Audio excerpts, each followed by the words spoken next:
मेरो नाम सुनिता गुरुङ हो। म अहिले 75 वर्ष भएँ। मलाई दुईटै घुँडा दुख्ने समस्या थियो।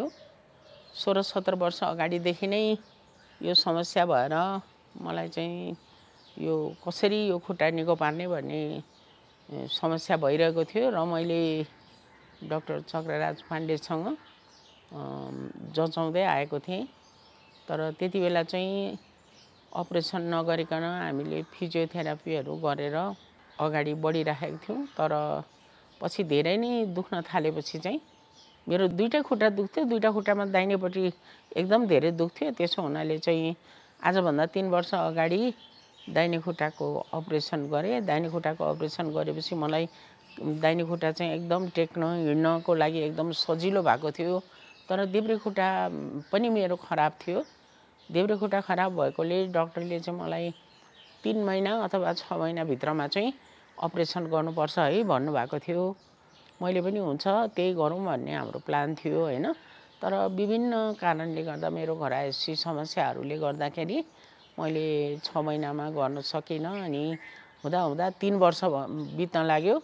तर अहिले चाहिँ धेरै नै दुखेर अनि मेरो के अरे दाहिनेपट्टिको अपरेसन गरेको खुट्टा पनि धेरै दुख्न थालेपछि फेरि मैले डाक्टरसँग सम्पर्क राखेँ। सम्पर्क गरेर होइन अब मेरो त खुट्टा बिग्रिसक्यो कि जस्तो मलाई डर लागिरहेको थियो। तर एक्सरेहरू हेर्दाखेरि त्यति बिग्रेको छैन। अब तर तुरुन्तै देब्रे खुट्टाको अपरेसन चाहिँ गर्नुपर्ने हुन्छ भन्ने डाक्टरको सल्लाह भएकोले आजभन्दा 3 हप्ता अगाडि मेरो अपरेसन भयो। अपरेसन भएको भोलिपल्टदेखि उहाँहरूले हिँडाउने अभ्यासहरू गराउनु भयो। यो फिजियोथेरापी पनि गरिराखेको छु दिनको 2 टाइम। त्यसले गर्दाखेरि हिँड्न सजिलै छ। म सजिलैसँग हिँड्न सक्छु। त्यसो हुनाले चाहिँ अब यो खुट्टाको कुरा चाहिँ कस्तो रहेछ भनेदेखि अलिअलि दुखिसकेपछि चाहिँ तुरुन्त हामीले चाहिँ डाक्टरहरूसँग सम्पर्क राखेर सरसल्लाह लिनुपर्दो रहेछ। नत्र धेरै दुःख हुने। हिँड्नलाई कहिलेकाहीँ त हिँड्दै बाटोमा थचक्क बस्नुपर्ने जस्तो स्थिति पनि आउँथ्यो। त्यस भएकोले बेलैमा जचाउन पाइयो भनेदेखि चाहिँ सजिलो हुन्छ। मलाई डाक्टर पाण्डेको ठुलो गुण छ। उहाँले मेरो दुईटै खुट्टालाई चाहिँ हिँड्न सक्ने बलियो बनाइदिनु भयो र उहाँले त मेरो हाइट पनि बढ्यो भन्दै हुनुहुन्थ्यो।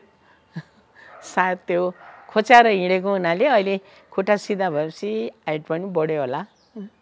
र सबैजनालाई म के भन्न चाहन्छु भनेदेखि हामीले पीडा चाहिँ सहेर बस्नु हुँदैन। डाक्टरलाई बेलैमा सम्पर्क राख्नुपर्छ।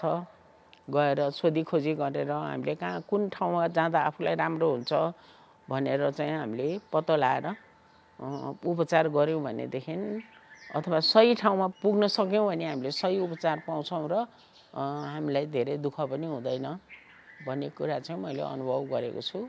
मेरो यो जुन हस्पिटलमा मेरो अपरेसन भयो यहाँ चाहिँ मैले एकदम राम्रो सेवा पाएँ।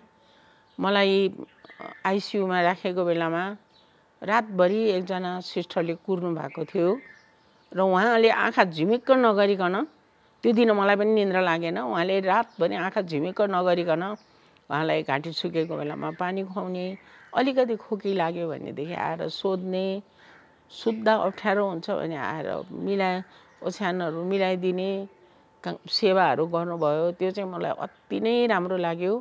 र यहाँ डाक्टरहरूको त धेरै नै राम्रो सहयोग, उहाँहरूको धेरै राम्रो व्यवहार, उहाँहरूले चाहिँ ल ठिक भइहाल्छ केही हुँदैन भनेर बिरामीहरूलाई दिने हौसला, त्यो चाहिँ मलाई एकदम राम्रो लागेर त्यसको साथसाथै हाम्रो यहाँ सिस्टरहरू जति हुनुहुन्छ अनि यता सहयोगी बहिनीहरू सबैको चाहिँ एकदम राम्रो व्यवहार लाग्यो। उहाँहरूले चाहिँ एकदम हेल्प गर्ने, कोही पनि नरिसाएर खुसी साथ के गरिदिनुपर्छ भनेर हामीले केही यस्तो काम गरिदेऊ नभनिकन नै उहाँलाई तपाईँलाई के गरिदिनु पर्यो भनेर उहाँहरूले आफैले आएर सोध्नु भएको कारणले गर्दाखेरि मलाई चाहिँ असाध्य नै आफ्नो घरभित्र नै भयो जस्तो मलाई अनुभव भयो। र यस्तै किसिमको सेवा सबै अस्पतालले पुर्याउन सक्यो भनेदेखि एकदम राम्रो हुनेछ। फिजियोथेरापी गराउँदैछु। के अरे फिजियोथेरापी सिकाउन आउनुहुने भाइ बहिनीहरू उहाँहरूले पनि एकदम राम्रोसँग चाहिँ सिकाइदिनु भएको छ। हिँड्ने तरिका, उभिने तरिका, अनि कसरी बस्ने, हरेक कुरा एकदम राम्रोसँग अभ्यास गराएर सिकाइदिनु भएको छ। यसको लागि म सबै अस्पतालको सहयोगी बहिनीहरू, सिस्टरहरू, डाक्टर साहबहरू, मेरो अपरेसनमा बस्नुभएको डाक्टरको टिम, त्यसपछि फिजियोथेरापी गराइदिनु हुने सबैजनालाई चाहिँ म एकदम हार्दिक धन्यवाद ज्ञापन गर्न चाहन्छु।